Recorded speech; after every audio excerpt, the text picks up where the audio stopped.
আগের দিনে যে সিমেন্টের টবটা আমি বানিয়েছিলাম, তারপরে রাতের দিকে খুব বৃষ্টি হয়েছিল। বৃষ্টি হয়ে সিমেন্টের টবটা কেমন হয়েছে আমি ঠিক জানি না।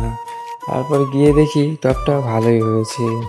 আর এদিকে দেখো, নিচে যে ইঁটগুলো দিয়েছিলাম সেগুলো পুরো আটকে গেছে, সেগুলো ছাড়ানোই যাচ্ছে না। দেখো টবটা কত সুন্দর হয়েছে। একে এবারে রং করে নেবো। রং করে নিলাম একটু আলতা দিয়ে লাল রং। দেখো উপর থেকে একটু ডিজাইন করে দিলাম। এবার দেখো টপটা দেখতে কত সুন্দর লাগছে।